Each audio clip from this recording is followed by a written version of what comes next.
बिस्मिल्लाहिर्रहमानिर्रहीम। वाक़फ़ियत आमा general knowledge class 3 का आज चैप्टर नंबर 6 हम करने लगे हैं। आज का चैप्टर बहुत अहम है कि उसका नाम है जानदार अजसाम में तब्दीलियाँ, चेंजेस इन लिविंग थिंग्स। इस चैप्टर में हमें पता चलता है कि जानवर या पौधे जो हमारे इर्द गिर्द नज़र आते हैं वो अपनी इस शक्ल में आने से पहले किस प्रोसेस से गुज़रे हैं। जो भी हमें बिल्ली, कुत्ता, बच्चों को जो आपको नज़र आता है या हमें कीड़े मकोड़े नज़र आते हैं, वो अपनी इस शक्ल में आने से पहले उनमें क्या क्या तब्दीलियाँ हुई थी और फिर उनकी ये शक्ल बनी। तो वो एक ख़ास प्रोसेस, एक मरहला उससे गुज़र कर वो इस शक्ल में हमारे सामने आते हैं और वो बहुत सारी तब्दीलियों से गुज़रती हैं।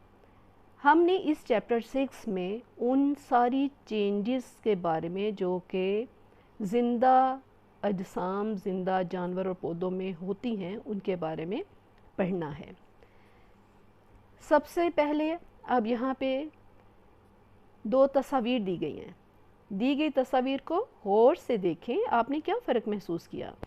अब इसमें नज़र आ रहा है एक पिक्चर है जिसमें एक बड़ा कुत्ता है और उसके साथ छोटा हमें उसका बच्चा नज़र आ रहा है, पप्पी नज़र आ रहा है। दोनों सेम शक्ल के नज़र आ रहे हैं, लेकिन एक छोटा है और एक बड़ा है और ऐसा महसूस हो रहा है कि ये इसका बच्चा है।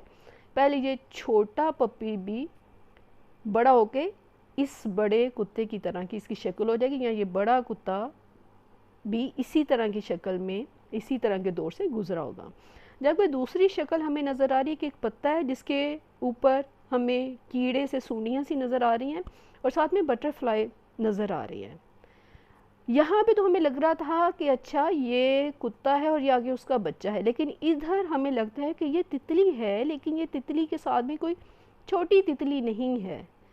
तो ये पता नहीं कीड़े हैं क्या है, लेकिन एक्चुअली में असल में क्या है कि तितली जो बनने का मरहला होता है उसमें तितली पहले इस शक्ल में थी, इस कीड़े की शक्ल में थी, जो हमें पत्तों पर अक्सर पौधों पे सूनियाँ फूलदार पौधों पे नज़र आती हैं और फिर हम देखते हैं कि एक दो दिन के बाद कि वहाँ पे वो सूनियाँ गायब हैं लेकिन तितलियाँ उड़ती नज़र आ रही। तो असल में तितली इस शक्ल से अपनी इस असल वाली तितली की शक्ल में दाखिल होती है।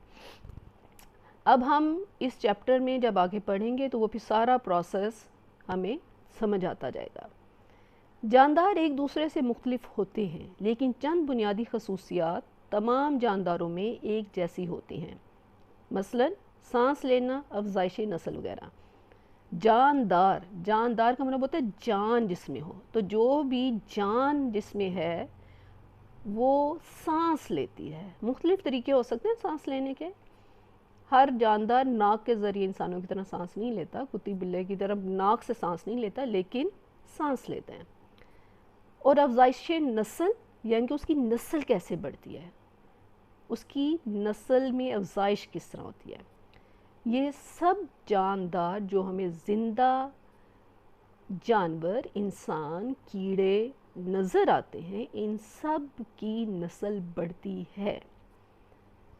तमाम जानदार अपने जैसे जानदार पैदा करने की सलाहियत रखते हैं, यानी कि अफजाइश नस्ल उनकी होती है। कुछ जानवरों के बच्चे पैदाइश के वक्त शक्ल सूरत में अपने वालिदैन जैसे होते हैं। जैसे उनके पेरेंट्स वालिदैन होते हैं, वैसे ही बच्चे जब पैदा होते हैं तो वो जानवरों जैसे ही होते हैं। मसलन शेर, बकरी, कुत्ता वगैरह। ये ऊपर तस्वीर में भी था, नज़र आ रहा है हमें कि छोटा कुत्ता या कुत्ते का बच्चा सेम वैसी ही शक्ल है जैसे कि ये बड़े कुत्ते की है। जबकि बाज़ जानवरों के बच्चे शुरू में अपने वालिदैन जैसे नहीं होते, कुछ अरसे बाद उनकी शक्ल अपने माँ बाप जैसी हो जाती है। मसलन मेंढक, तितली वगैरह। ये ऊपर नज़र आ रहा है, मैंने अभी आपको समझाने की कोशिश की है कि तितली है, साथ में वो हमें कीड़े सूंडियाँ सी नज़र आ रही हैं, लेकिन एक्चुअली में असल में होता क्या है कि तितली बनने से पहले वो इस एक मरहले से भी गुज़रती है, ठीक है, और फिर इसके बाद तितली की शक्ल बनती है। तो ये यहाँ हम कह सकते हैं कि जो पैदाइश के वक़्त अपने असल शक्ल अपने पेरेंट्स की तरह की शक्ल की नहीं होती, तो वो उसकी एक मिसाल ये तितली भी है। اب یہاں پہ ہے کہ نچلے مختلف جانداروں کے نام دیے گئے ہیں، ان میں سے جو جاندار پیدائش کے وقت شکل و صورت میں اپنے والدین جیسے ہوتے ہیں ان کے گرد دائرہ لگائیں۔ کس کے گرد دائرہ لگانا ہے؟ پیدائش کے وقت اپنے والدین جیسے ہوتے ہیں ان کے گرد دائرہ لگانا ہے۔ بلی، بالکل بلی اپنے بڑی بلی جیسی ہوتی ہے مدر بلی جیسی ہوتی ہے، ٹھیک ہے۔ تتلی نہیں، شیر، جی ہاں شیر کا بچہ شیر جیسا ہی ہوتا ہے۔ مینڈک نہیں، مچھر نہیں، انسان کا بیبی بالکل اپنے پیرنٹس کی طرح ہوتا ہے، نظر آ رہا ہوتا ہے، ٹھیک ہے۔